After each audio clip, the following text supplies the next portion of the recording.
Il va armer la frappe. J'ai un scoop pour vous. La frappe croisée magnifique. Égalisation pour l'AS Monaco. Ce soir, je vais dire tout haut ce que tout le monde pense tout bas.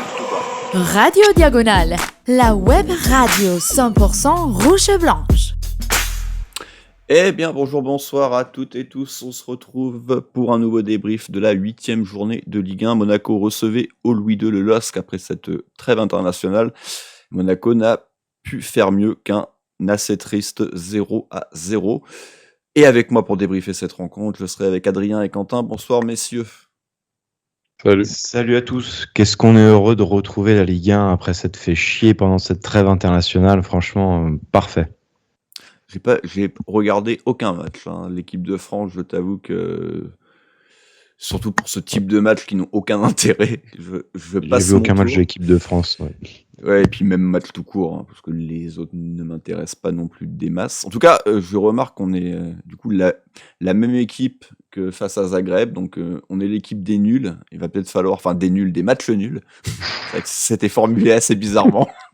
Il va peut-être falloir qu'on arrête de débriefer ensemble, quoi. Ou alors si, pour Arsenal, comme ça sera un bon nul. Mais là, ça fait quand même 2 matchs où on espérait mieux, mais malheureusement Monaco ne s'est pas imposé, malgré un match pas si mauvais. D'ailleurs, on va y revenir, mais malheureusement, un de nos éléments a un peu gâché la fête et ne nous a pas permis de jouer pleinement le coup jusqu'au bout du match. On commence, déjà, j'ai envie de commencer, avant de rentrer dans le j'aime pas, par un tout petit peu d'actu. On sait que Balogun, voilà, c'est 2 mois d'absence. Grosse perte, Adrien, quand même, parce qu'il était vraiment en train de revenir, d'avoir enfin, tout simplement, le Balogun qu'on attendait la saison dernière, quoi. Ouais, on en parlait justement dans le club Mounegou.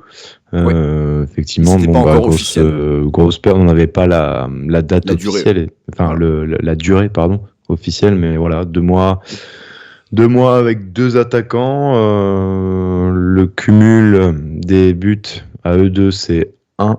C'est Inikena contre Barcelone. Voilà, Mbolo, toujours pas de but, que ce soit avec la Nati ou même avec nous. Donc, il rate des pénaltys. Il de rater un penalty durant la trêve.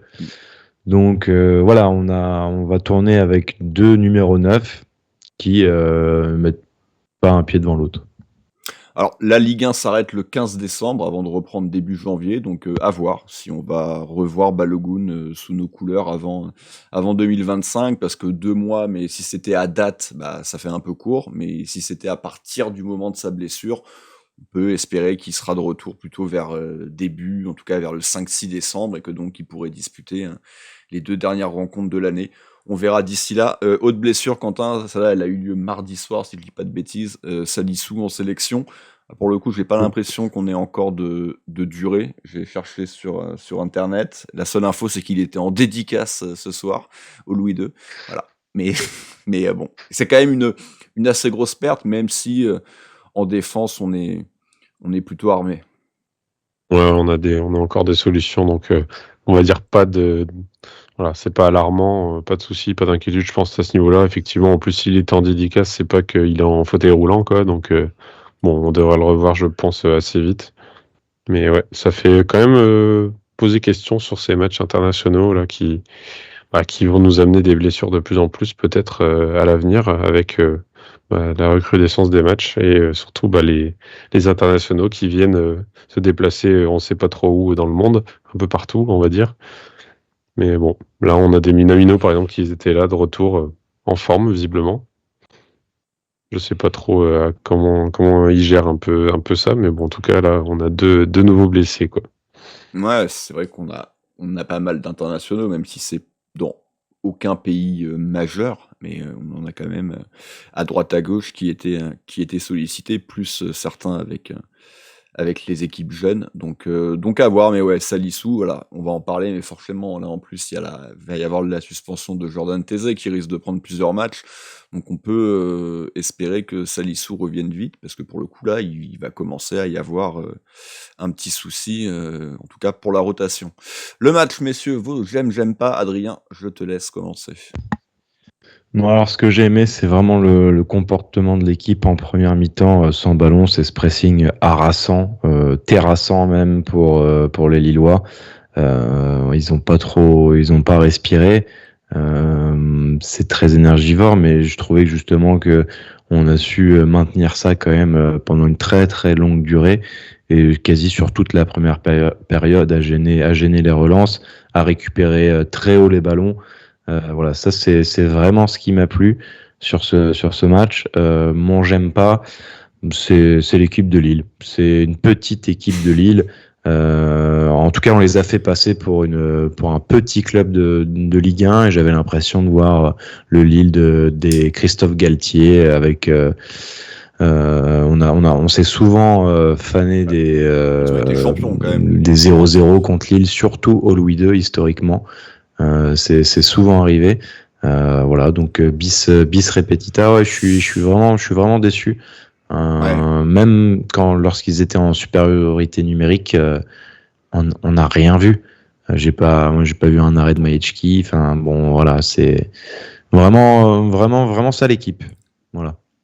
Ouais, déçu parce que c'est vrai qu'on s'attendait à un premier test, enfin en tout cas un de nos premiers tests, à un match qui s'annonçait assez intéressant entre deux équipes de Ligue des Champions et c'est vrai que ça a fait un peu flop. Alors c'est un peu de notre faute, mais c'est vrai que c'est surtout Lille, voilà, ils étaient mis pour faire 0-0, ils font 0-0. Grand bien leur face.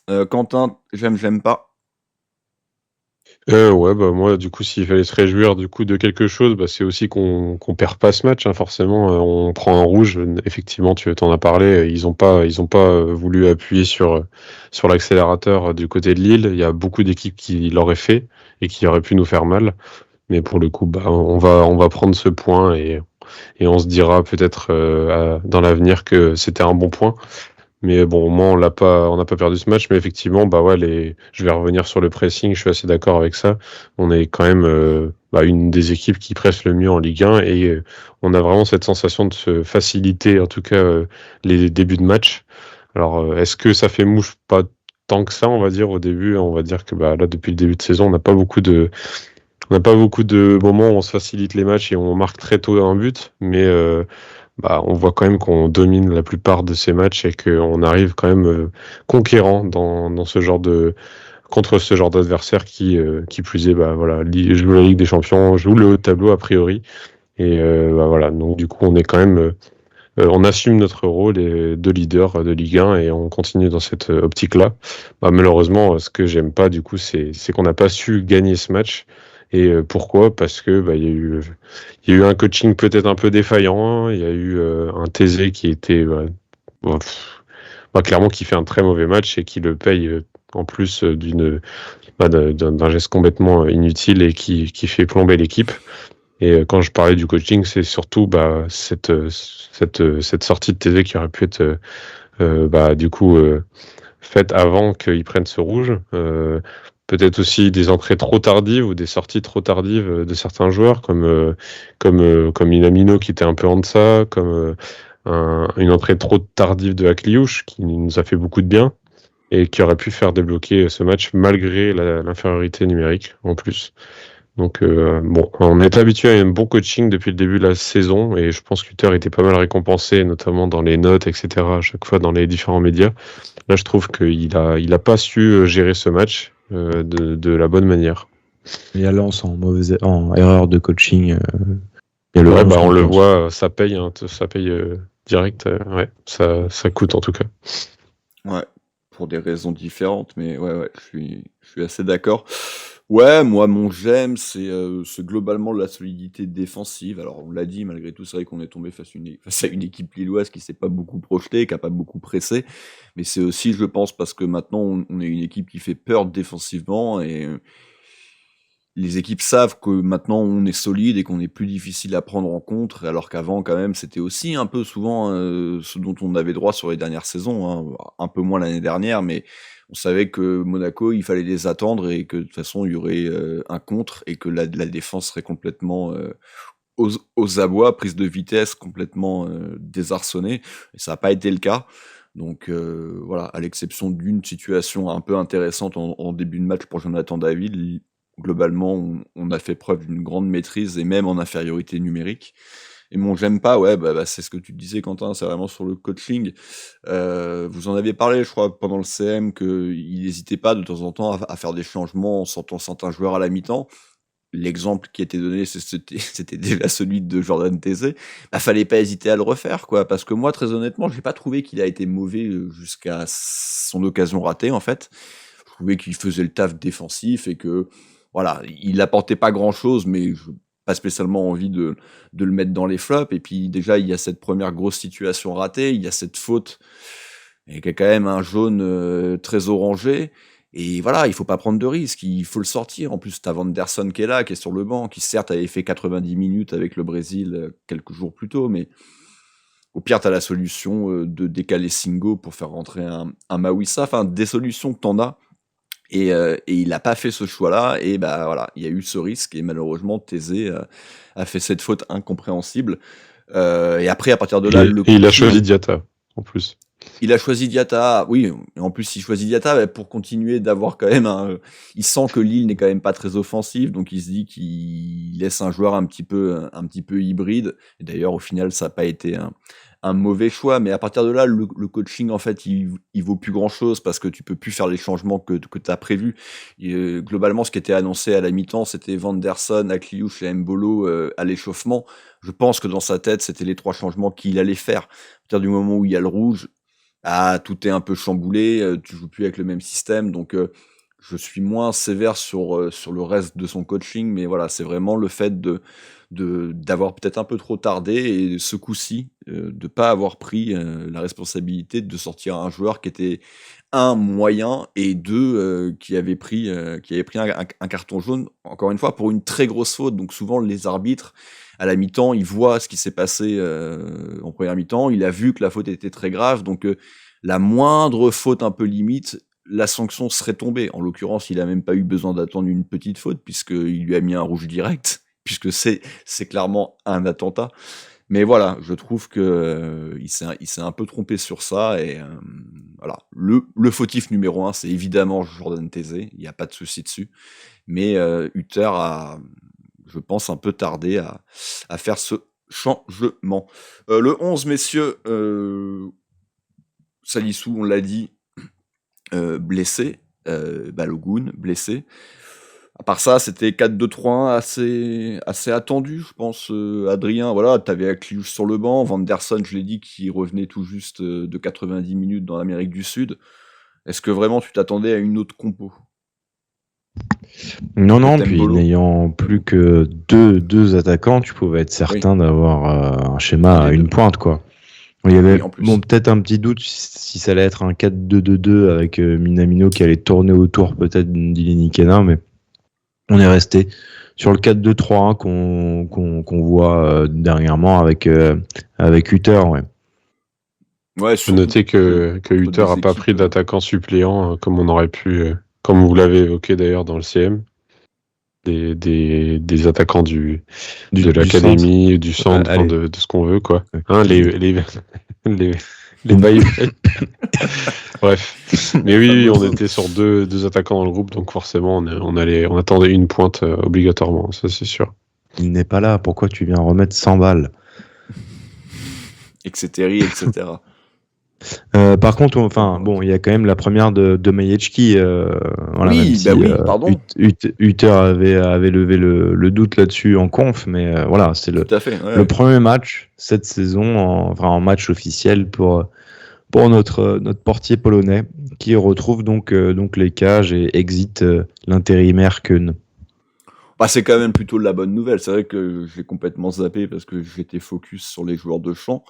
Mais oui, bien sûr, le retour du gardien titulaire. Alors, est-il un grand gardien ? Je ne sais pas. Ça a été un des débats du club Mounegou. Moi, je pense que ce n'est pas encore un grand gardien. Vous avez avoir le club Mounegou, du coup, qui a eu pas mal de succès pour ceux qui l'ont loupé, effectivement. Il est encore apparemment, il n'est pas top 10. Il n'est pas top 10 Ligue 1. Là, par contre, je suis pas d'accord sur ça, mais sur le fait que ça soit pas un grand gardien, non. Quand t'as à peine 6 mois derrière toi de compétition, Non, c'est pas encore un grand gardien, mais ce que j'aurais dit à Flo si j'avais été là, c'est à ce moment-là, on n'a pas non plus de grands joueurs en fait. Donc pourquoi on aurait un grand gardien vu qu'on n'a pas de grands joueurs? On a des bons joueurs, on a des joueurs qui peuvent devenir des grands joueurs. Je pense particulièrement à nos 2 petits jeunes offensifs, potentiellement un Wilfried Singo. Mais les autres, c'est des bons joueurs, mais on n'a pas de grands joueurs. Donc, on n'a pas, en toute logique, on n'a pas non plus de grands gardiens. Mais pour moi, Majlecki est clairement top 10 Ligue 1, quoi. Il y a pas, là, par contre, il n'y a aucun débat La preuve, là-dessus. regarde, il arrive, clean sheet. Par exemple, CQFD. CQFD. Voilà. Donc, non, mais c'était la bonne nouvelle quand même de le revoir titulaire, que n'a fait plutôt un intérim correct, mais voilà. Il retrouve sa place et c'est logique, et on verra sans doute Keun en Coupe de France. Voilà. Le match, la première mi-temps, clairement, Adrien, c'est ce qu'on a dit, ce qui nous a sauté aux yeux, c'est ce pressing constant, fort des Monégasques, qui ont récupéré beaucoup de ballons, qui les ont vraiment mis en grande difficulté, mais ça a jamais vraiment su aboutir sur un but, évidemment, mais même sur une vraie grosse occasion, quoi. Non, mais c'est quand même fort parce que il y a très peu d'équipes qui sont capables de maintenir ce rythme-là, d'être comme des morts de faim, de couper les lignes de passe, d'emmerder la moindre relance. Enfin, il y a, je sais pas, c'est pardon, c'est vraiment des chiens de la casse, hein. Moi je trouve ça fou de le faire pendant les 45 premières minutes et même de poursuivre là-dessus. Enfin, c'est le fil conducteur, c'est un principe cher à notre ami Hutter, mais bon, voilà, je suis épaté de voir à quel point on peut gêner une potentielle bonne cylindrée de notre championnat, de voir à quel point ils n'arrivent pas à sortir le ballon. Donc non, c'est vrai que c'était très plaisant. Malheureusement, une fois qu'on a le ballon, une fois qu'on l'a récupéré,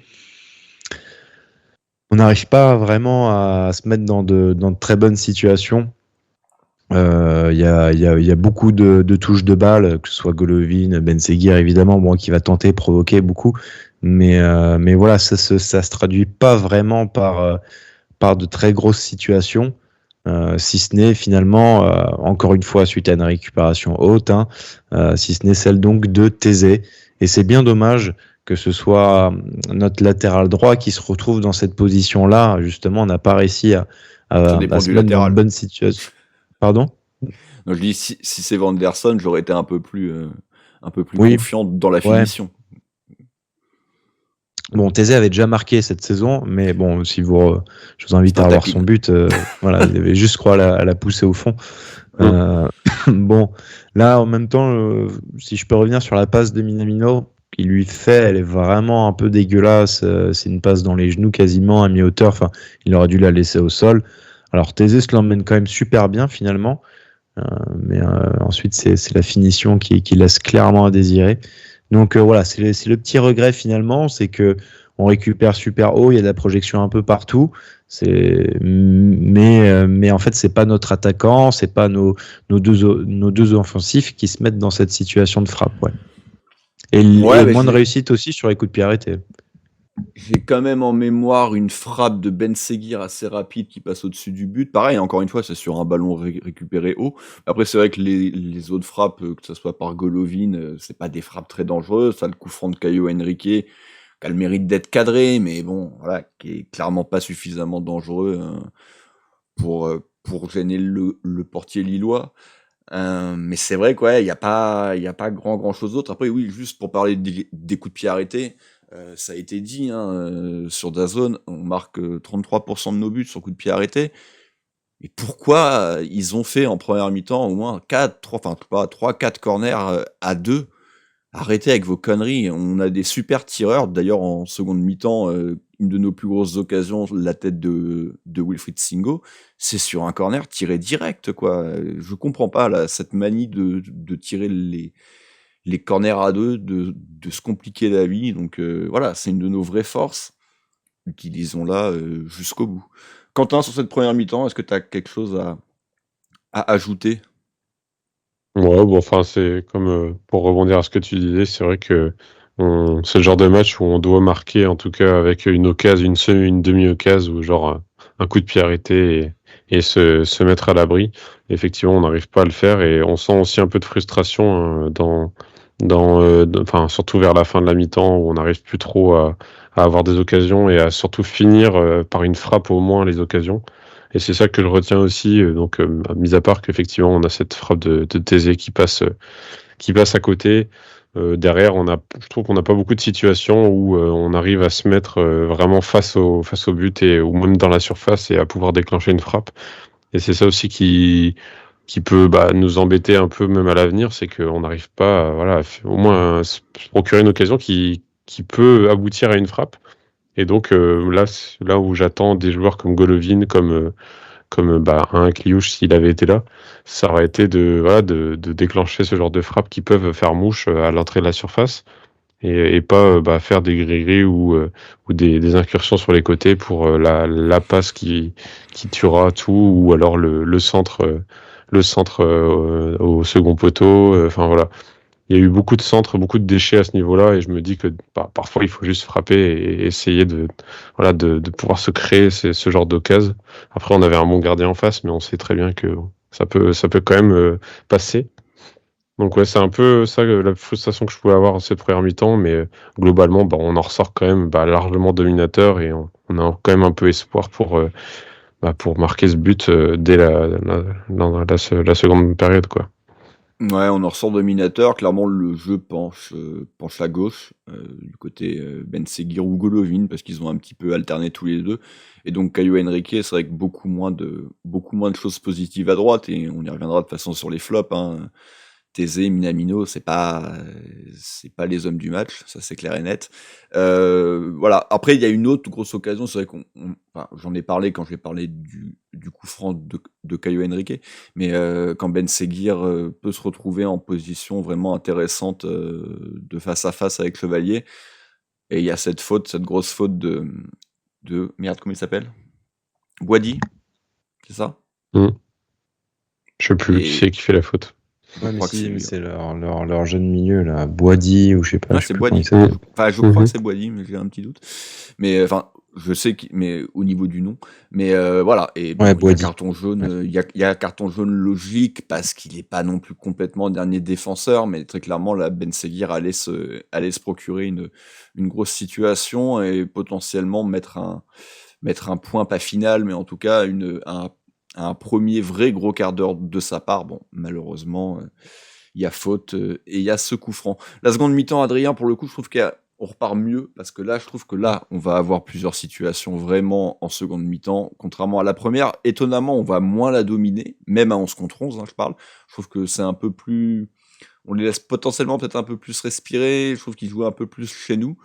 Mais là, on va avoir plusieurs vraies situations jusqu'au carton rouge. Voilà. Déjà, on va parler de cette période jusqu'au rouge. Donc pendant 20 minutes, quoi. Alors ouais, moi je trouve qu'on rentre bien, mais j'ai pas en tête comme tu l'affirmes de grosses situations. Je suis en train de revoir le fil du match, mais je vois pas les situations auxquelles tu fais allusion, hein. Après, si je dis pas de bêtises, il y a la tête de Singo, c'est quand on est encore à 11 sur le corner. Oui, après il siffle faute dessus qui est bon, il y a une faute très... ça aurait été parce que c'est Zakaria qui est censé faire faute devant. Qui pousse un peu Diakité, je pense, ouais, effectivement. Ouais. T'as Singo donc qui reprend de la tête et Boadi qui l'énorme occasion de Minamino qui t'envoie un pétard qui cadre la barre. Voilà, donc, ouais. Il y a la tête de Ben Seguir. Je suis en train de relire tout ça. Et la tête de Ben Seguir sur la sonde de Thésée. Ouais, d'accord. Il y a la tête de Ben Seguir, il y a... après, quand je te dis qu'il y a là... Enfin, j'ai la sensation qu'en l'espace de 15 non, mais ok pour Minamino et la tête de Ben Seguir, qui passe au-dessus. Oui. Ouais, mais bon, enfin, elle aurait pas été... De toute façon, c'est pas compté dans le jeu, finalement. Puisque la faute est sifflée. Mais non, après, donc Minamino, cette occasion-là, où c'est en transition très rapide d'ailleurs, et Et on arrive à sortir du premier rideau lillois et à vite justement partir vers l'avant en des passes directes qui trouvent tout de suite preneur. Et le point de chute, c'est Minamino dans la surface qui malheureusement ne cadre pas. Là encore, on a un déficit sur ce match. Sur 14 tirs effectués, il y en a seulement 4 qui sont cadrés. Ouais. Bon, voilà, Minamino, désolé, mais là, à ce moment-là, au moins tu cadres, quoi. On verra plus tard que notre milieu relayeur, au bout du bout, avec 92 minutes derrière dans les jambes et qui vient de coller un sprint, arrive, lui, à cadrer sa frappe à peu près dans la même situation, quoi. Donc bon. C'est ça. Et puis vient donc, Quentin, ce carton rouge, Jordan Taizé, coupable d'un geste non maîtrisé. C'est le moins qu'on puisse dire. D'un coup de genou sauté. Ouais, je sais pas. Il va pour prendre la balle. C'est vrai qu'il est très, très haut sur le terrain. Il essaie d'être agressif sur le porteur. Après, je pense qu'il y a largement moyen de voir qu'il est en retard, déjà. Je comprends pas pourquoi il s'attend pas à ce que Gudmundsson la prenne pas. Je sais pas, je n'arrive pas à expliquer son geste, même au moment où il commence à sauter pour avoir, à quel moment il se dit que ça va être une bonne idée et qu'il va avoir la balle avant, sans avoir un contact, sachant qu'il a un jaune aussi haut sur le terrain. C'est vraiment incompréhensible comme geste. Il est complètement fou, Taise. Ouais. Ta gueule, et du coup, Pierre, on se met très vite en difficulté parce qu'en plus déjà il se prend un rouge direct, donc ciao pendant au moins 2 matchs, quoi. C'est bien, un match de suspension direct, voilà. C'est quand même ça aurait pu être un gemme finalement. Ouais. C'est méchant. Et non, puis clairement il nous met en difficulté parce que c'est quand même assez tôt dans le match, relativement tôt, et Hutter bronche même pas, d'ailleurs il se lève même pas de son siège, mais je pense qu'il sait que Taizé sait, en tout cas, qu'il a fait une connerie et que voilà, c'est plus jamais ça, on va dire. Mais ouais, c'est vraiment incompréhensible, surtout à ce moment-là du match où il y a encore beaucoup de temps et on a quand même le pied sur le ballon et Lille n'est pas dangereux, donc il y a tout à fait moyen encore d'aller claquer ce but, mais non. Alors, effectivement, c'est totalement inconsidéré. Je n'excuse en rien et voilà, je le flagelle, évidemment. Mais dans ce que veut Hutter, c'est-à-dire aller chercher haut, y aller comme un chien, voilà, pour des personnes qui ont un QI foot élevé, il n'y a pas de problème, ils savent ce qu'il faut faire.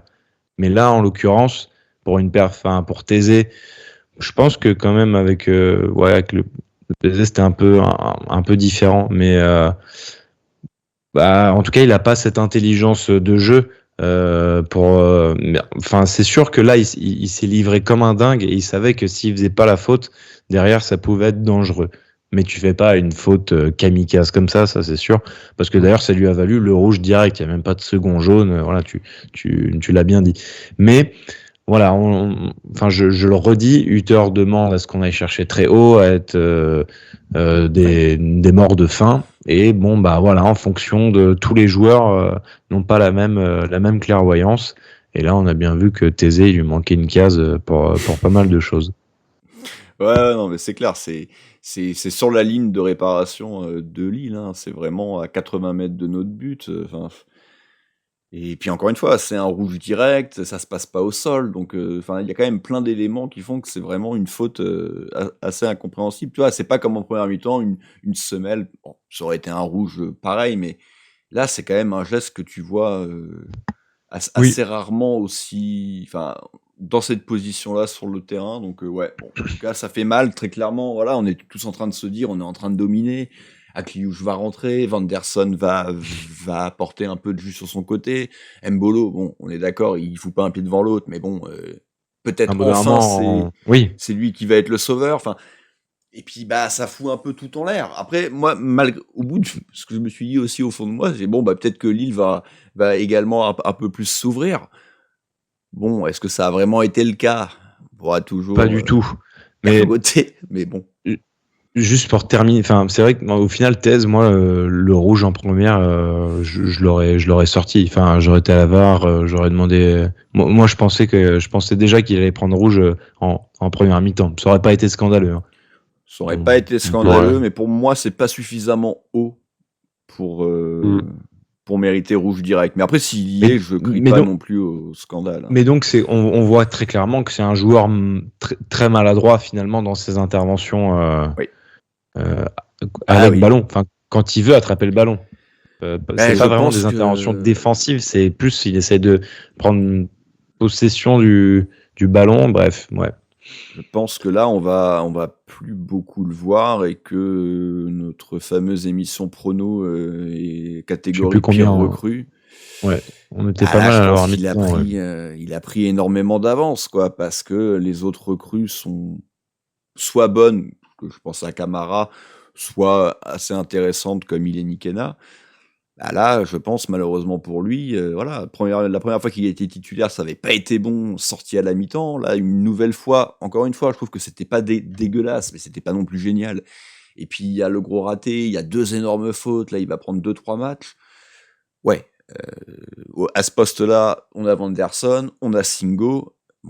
Jordan Thésée, va falloir que la prochaine fois, parce qu'il va de nouveau avoir sa chance, va falloir vraiment nous montrer autre chose, parce que là, pour l'instant, c'est vraiment pas satisfaisant, quoi. Le petit stat, messieurs, il a écopé de son premier carton rouge en carrière. Voilà, c'est chez nous. Parce que les autres entraîneurs le sortaient avant la catastrophe, peut-être. Je ne sais pas. Peut-être.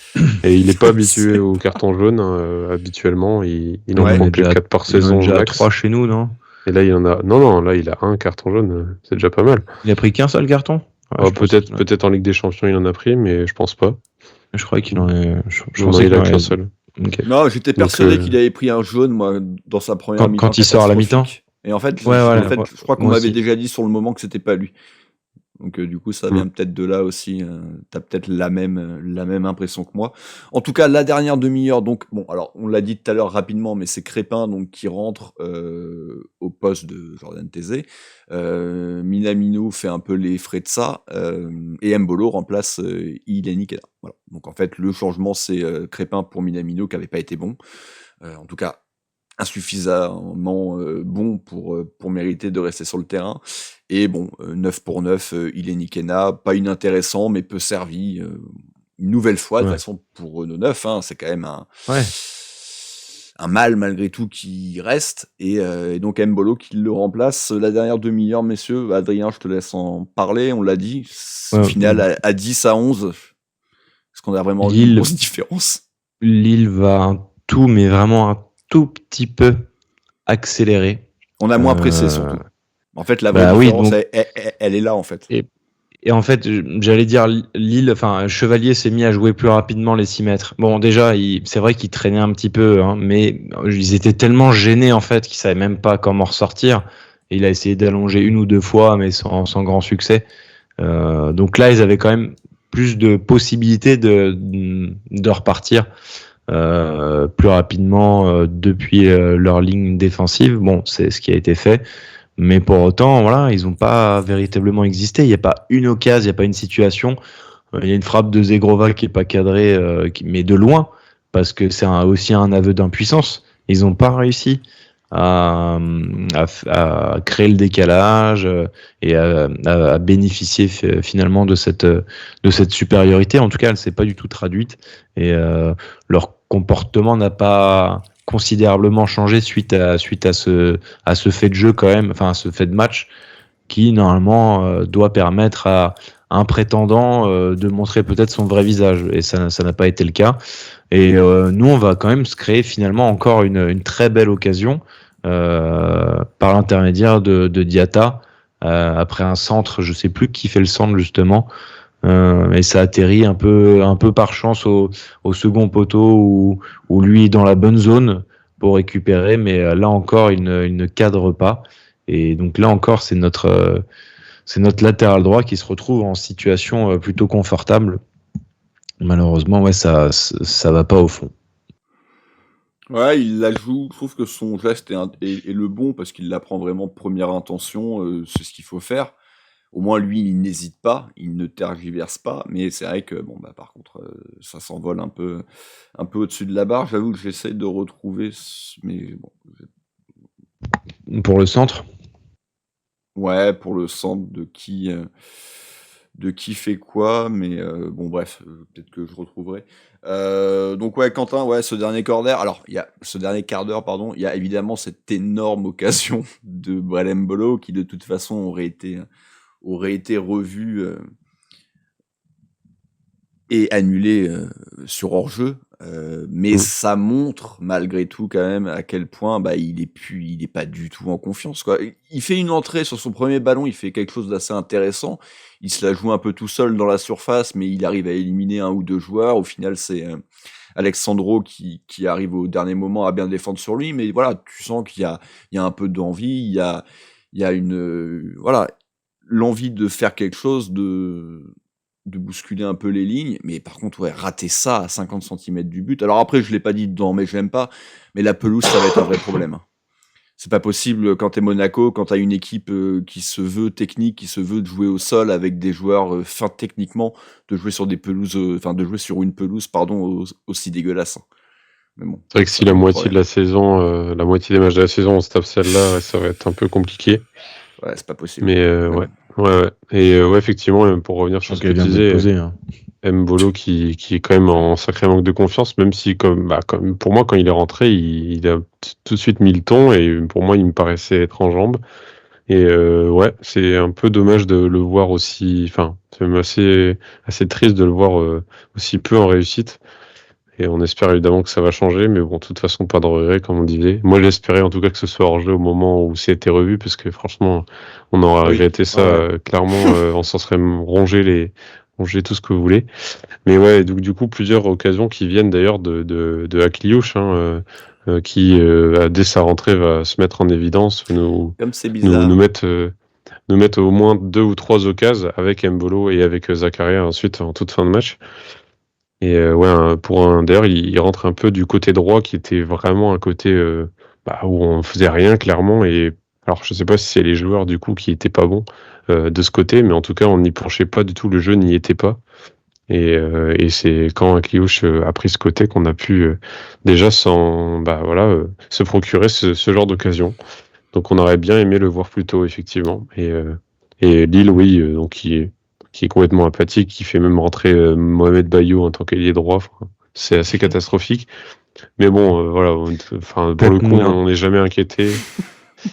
Pour le coup, on n'est jamais inquiété et on peut même se dire on peut même regretter presque l'occasion de Zakaria qui vient cadrer cette fois une magnifique frappe après avoir été décalé par Akliouche et malheureusement c'est arrêté par un bel arrêt de Chevalier. Ça a encore failli être le héros. Voilà. Ouais. Ça aurait mis. Alors, de toute façon, je pense qu'il n'y a pas gros doute. C'est le meilleur joueur de ce début de saison. Si en plus il avait marqué ce but, voilà. Mais voilà, il faut qu'on arrête. On le savait au bout d'un moment que notre manque au niveau de nos attaquants, même si on en a parlé au début de l'émission, Balogun commençait enfin à être celui-là.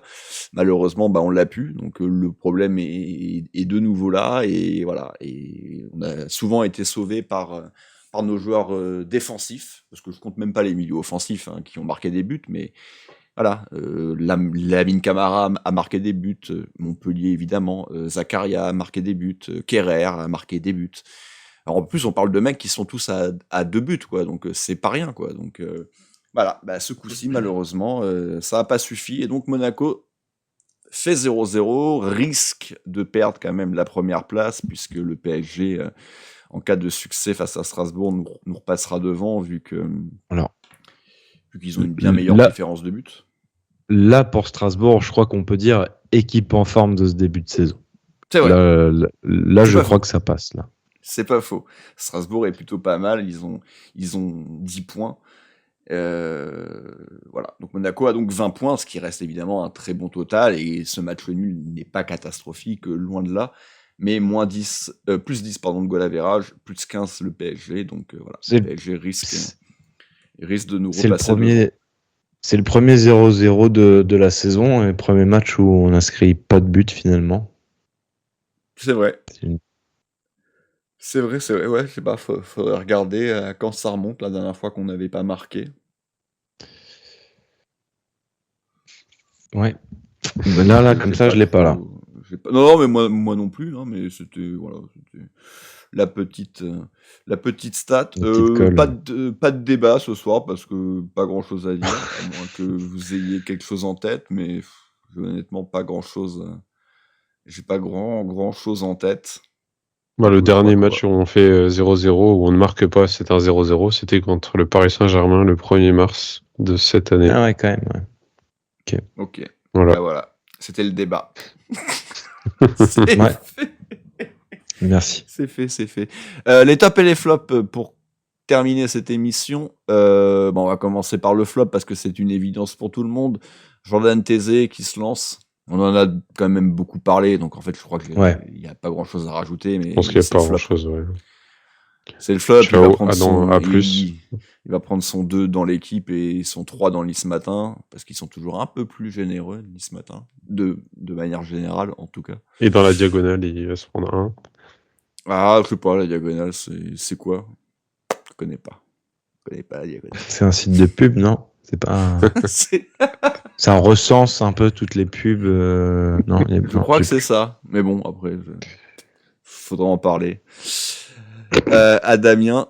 Mais on en avait un autre petit. Bon, on en a aussi un peu parlé, que ça avait été pas un grand match de sa part. Et c'est Minamino, Adrien.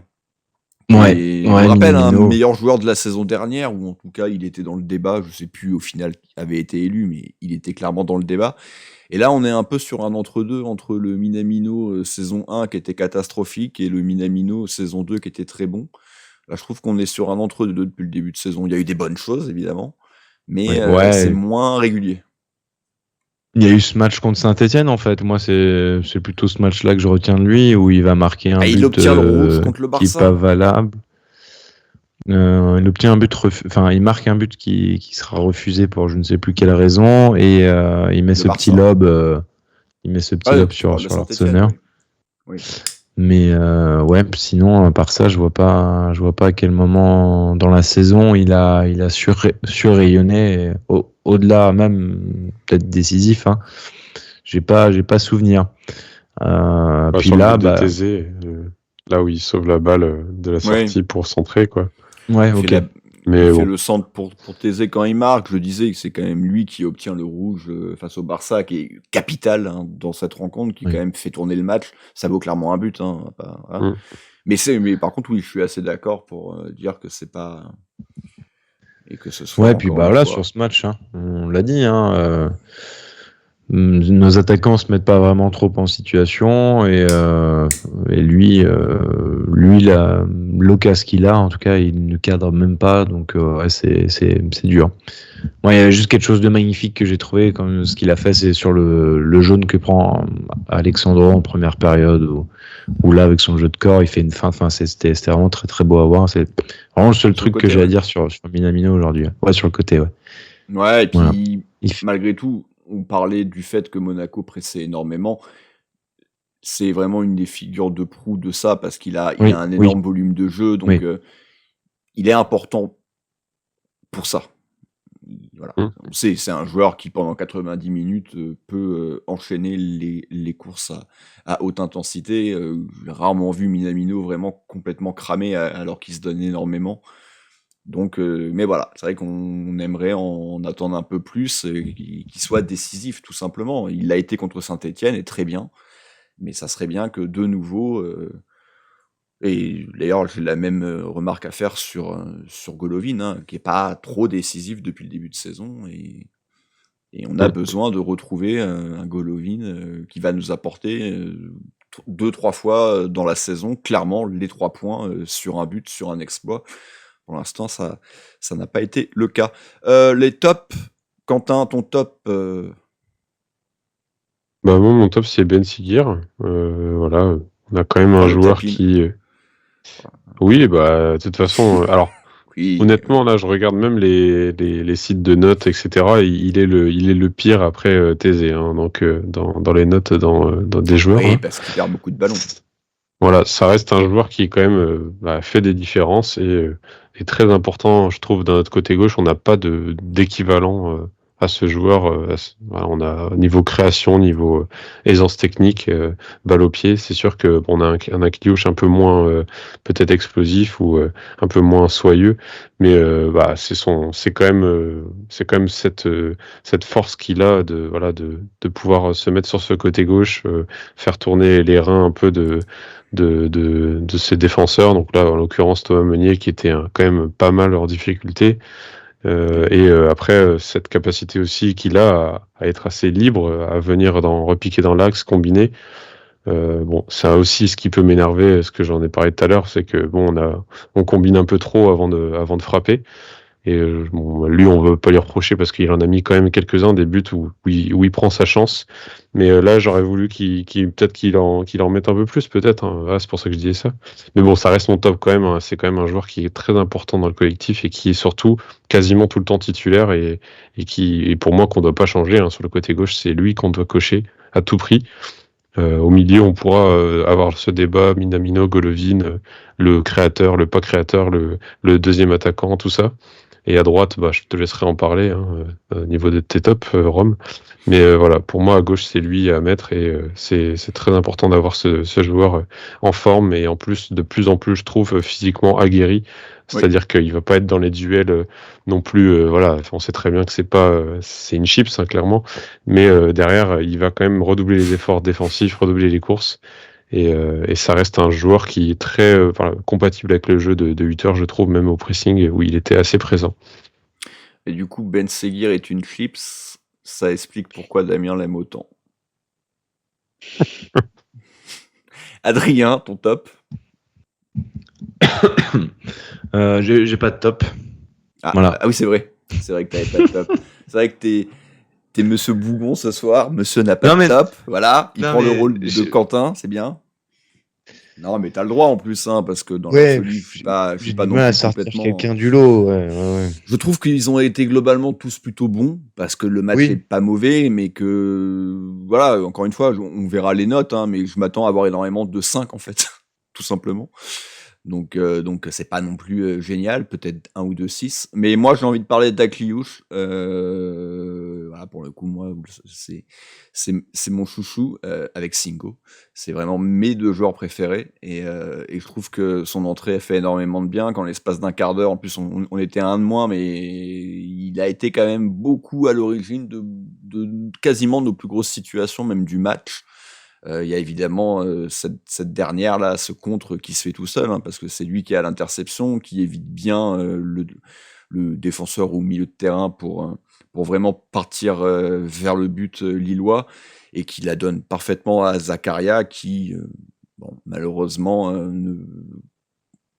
réussit sa frappe, mais on pouvait forcément espérer que ça soit un petit peu mieux et que le match termine à 1-0.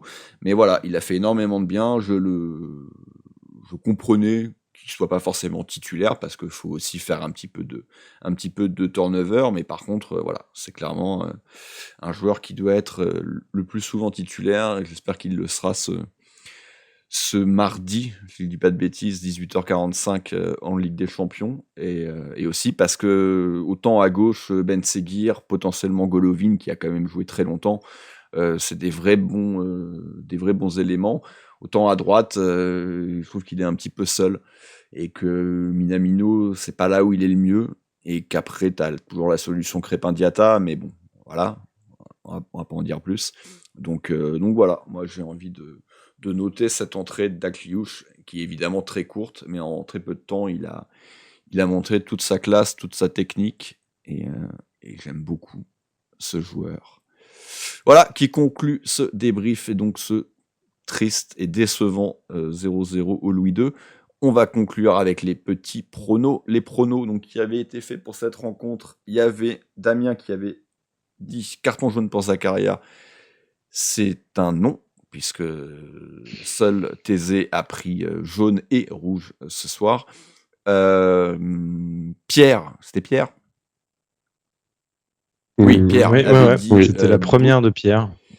Oui, c'est C'est ça. Peut-être la dernière, du coup. Avait 10 buts de Bril Mbolo. Il n'était pas titulaire. Il a quand même eu sa chance pendant une demi-heure. Et bon, malheureusement, c'est toujours pas pour ce soir l'ouverture du score. Et il y avait eu le petit prono annexe de Bilout, le retour de Quentin dans les buts. Et pour le coup, c'était un bon prono. Donc voilà, c'est une personne qui n'existe pas, donc qui a eu le bon prono. C'est pas mal. Voilà. Si vous voulez, je peux refaire le prénom. Je peux refaire le prono de Bilout, hein, mais bon, ça sera le mien cette fois. C'était une nouvelle catégorie. C'était pour toi, évidemment. Donc, vos pronos pour le match de mardi soir face au... je sais pas pourquoi, je veux absolument qu'on soit avec le Sparta face à l'Étoile Rouge de Belgrade. De Prague. Décidément, ça veut pas. L'Étoile Rouge de Belgrade, hein, évidemment. Non, de Belgrade, oui. Mais Simon, merde. C'est lui qui l'a. Je me perds. Je sais pas pourquoi, je suis persuadé qu'on a le Sparta Prague dans la poule. Donc, je bug. Enfin, dans la poule, de toute façon, on est avec tout le monde dans la poule. Donc, allez, je me lance. C'est soit le Partizan, soit l'Étoile Rouge, et on les a déjà eu en plus en Europa League. Ouais. Belgrade, on les a joués du coup en 2022, là, il y a 2 ans. Qui avait marqué? Et Voland, triplé. Non, et là-bas. Et Mbolo aussi sur penalty. Du coup, il y a 2 pronos. Moi, j'avais hésité justement entre soit Mbolo marque, mais bon, on le dit à chaque fois, au bout d'un moment, c'est bon, c'est le truc, c'est le prono fil rouge, quoi. Donc, si on dit ça tout le temps, voilà, moi, je vais pas dire ça. Par contre, le triplé de Voland, là, ça m'inspire. Je me dis qu'un joueur peut marquer Alors, c'est peut-être un peu trop, osé, mais bon, je vais le tenter quand même. Je pense qu'un joueur va marquer un doublé. Contre cette Étoile Rouge Belgrade, où en plus on joue à 18h45, il me semble. Donc voilà, un match un peu ça va être chez nous en plus. Alors bon, j'ai un peu peur du terrain, on en a parlé, hein, je sais pas comment ça va se passer, etc. Mais bon, c'est quand même une équipe qui est assez faible. Équipe en forme quand même, hein, en ce début de saison, Belgrade. Alors je sais pas, je regarde pas la Superliga de Serbie, non, mais ils doivent être. Ils te trollent. Non mais bien sûr, bien sûr, mais je vais quand même répondre avec sérieux. Hein. Voilà, ils sont premiers de leur ligue, il y a pas de souci. Mais bon, derrière en Ligue des Champions, ça s'est fait 2-0 corriger par l'Inter et 2-1 contre Benfica, mais bon, jamais facile contre Benfica. Mais bref, du coup, je pense qu'on va gagner largement. Il n'y a pas de raison qu'on ne gagne pas ce match. Et allez, un petit doublé d'un joueur, je ne dis pas lequel, on verra bien. Oui, c'est déjà pas mal. Pas de conneries, on n'a pas fait de doublé depuis le début de saison. Non. Donc ça serait le premier doublé. Voilà. Premier doublé. Ouais. Moi, je serais bien parti sur un 3 buts d'écart, mais bon, Quentin dit c'est un match où on va marquer pas mal de buts. Donc moi, je vais dire qu'on va obtenir notre premier penalty de la saison. Le deuxième, du coup. Oui, parce que c'est en Ligue 1 qu'on n'a pas obtenu de penalty. Parce que j'ai l'impression qu'on a eu un péno à Zagreb. Ouais, effectivement. Je me trompe.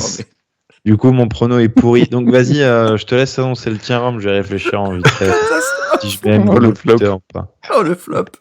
Moi, mon prono, c'est vraiment un prono type site sportif. C'est score exact 1, 2 ou 3-0. Okay. En gros, Monaco gagne sans encaisser de but, quoi.